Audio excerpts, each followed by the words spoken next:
Assalamualaikum warahmatullahi wabarakatuh. Alhamdulillahirrabbilalamin. Saya Maulana Ainul Anwar melanjutkan apa yang telah diterangkan Bapak dosen kemarin, kemudian bahas sedikit ulasan dari pertemuan ke-8 statistik pendidikan. Nah, soalnya ke-8 itu membahas tentang membandingkan dua rata. Untuk soal pertama, langsung saja, mana di antara pernyataan berikut yang memerlukan penggunaan uji T independen. Kita pelajari dulu uji T independen itu untuk membandingkan suatu amatan. Jadi satu amatan dari dua kelompok yang berbeda. Ya. Jadi jawabannya itu membandingkan hasil UTS mahasiswa yang pernah di pesantren dan yang tidak. Kok bisa? Jadi satu amatannya itu berupa hasil UTS, sedangkan dua kelompok itu mahasiswa yang pernah di pesantren dan yang tidak pernah atau belum pernah. Yang pertama itu. Untuk soal lain ada juga opsi lain ini ya. Membandingkan hasil tes masuk bahasa Arab dan tes hasil belajar bahasa Arab itu tidak satu amatan juga, beda. Jadi tidak membandingkan hasil belajar statistik antara kelas A, B, C itu lebih dari dua kelompok. Jadi 3 kelompok itu tidak masuk juga. Sebenarnya yang tepat itu.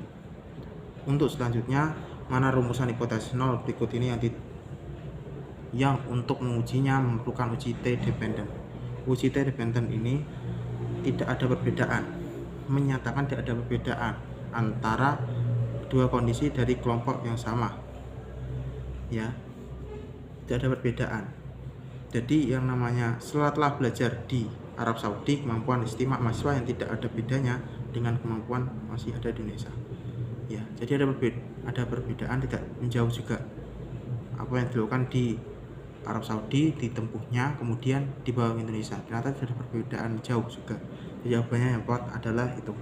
Setelah belajar di Arab Saudi, kemampuan istimewa mahasiswa tidak ada bedanya dengan kemampuan ketika masih ada di Indonesia. Pada semester Gasal nomor selanjutnya, tahun akademik yang lalu, Ali mendapat IP 3,5 dari 10 mata kuliah yang dia tempuh. Pada semester genap berikutnya ia mengambil 9 mata kuliah dengan IP 3,4. Jadi range-nya atau selisihnya itu 0,1. Setelah dilakukan perhitungan memperoleh sekian. Soal mana rumusan hipotesis alternatif yang tepat. Jadi ini kita tahu nih HA itu berarti nanti ada perbedaan ya.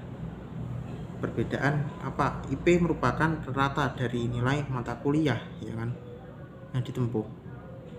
Jadi hipotesis alternatif menyatakan ada perbedaan nilai mata kuliah antara semester yang berbeda, itu tadi semester genap dan Gasal. Ya, jadi yang tepat itu adalah yang ini, ada perbedaan nilai mata kuliah antara semester ganjil dan genap. Ya. Untuk selanjutnya itu bisa dikira-kira sendiri karena hipotesis alternatif lawannya hipotesis 0. Kalau hipotesis alternatif kalau signifikan itu berarti itu hanya lebih besar. Jadi gini, kalau signifikan ya nilai hitung yang kita hitung sebelumnya itu lebih besar daripada nilai pada tabel gitu, nanti signifikan hasilnya. Kalau tidak, kebalikannya nanti tidak signifikan. Itu ada nanti di bahasan berikutnya. Nomor 4, pada semester Gasal tahun akademik yang lalu, Ali mendapat IP-nya sekian. Itu sama soalnya pada soal nomor 3 dan seterusnya itu sama. Berdasarkan informasi tersebut di atas, berapa nilai kriteria simplifikasi yang tepat untuk menentukan apakah hipotesis terima atau tolak pada taruh 5% untuk probabilitas 2 ekor. Nah, kita perlu garis bawah ini 2 ekor. Jadi dalam hal ini kita harus tahu dulu apa itu derajat kebebasan dulu.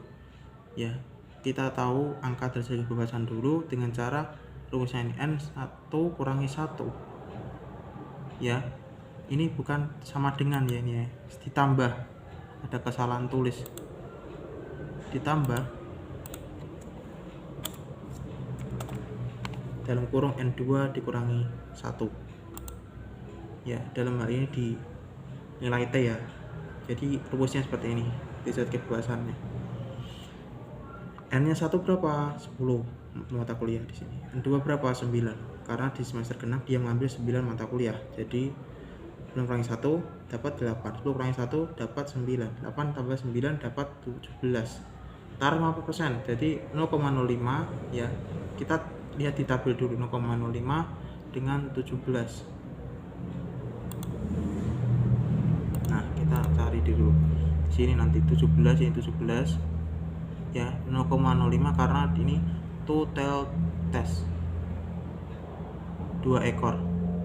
0,05 di situ ada berapa ini? 2,1 sekian ya. Ya, 2,10 berapa ini?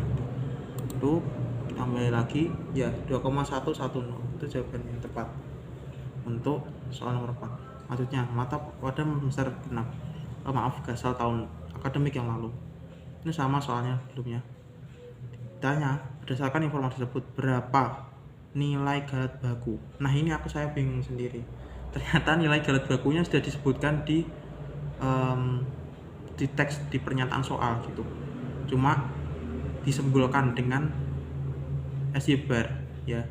SY bar 1 kurangi Y bar 2. Nah, ini sudah ketemu sebenarnya di soal. Tinggal 0,250 atau 0,25 itu udah muncul soal jawabannya, maaf. Jadi jawaban nomor 5 adalah 0,25. Galat baku tuh SY 1 bar kurangi Y2 bar. Itu udah ada di soal. Dicantumkan di situ. Jadi jawabannya 0,25. Lanjut nomor 6, pada master Gasal tahun akademik yang lalu Ali mendapat sekian. Itu soalnya juga sama. Berdasarkan informasi tersebut di atas, berdasar berat nilai T. Nah, kita tahu dulu rumus T itu seperti apa untuk mencari nilai T. T sama dengan ya Y bar 1 kurangi Y bar 2 per galat baku. Galat baku tadi rumusnya SY 1 atau SY bar 1 kurangi Y bar 2 ya, atau rata itu tadi. Bar itu terrata. Jadi 3,5 dikurangi 3,4 ya, ini kan udah diketahui ya. Satunya itu Y2 nya berapa per 2,5, jadi 0,401. Itu jawaban nomor 6. Nomor 7 soal seperti apa? Sama, diawali dengan soal yang sama juga, pernyataan yang sama. Pada semester Gasal tahun akademik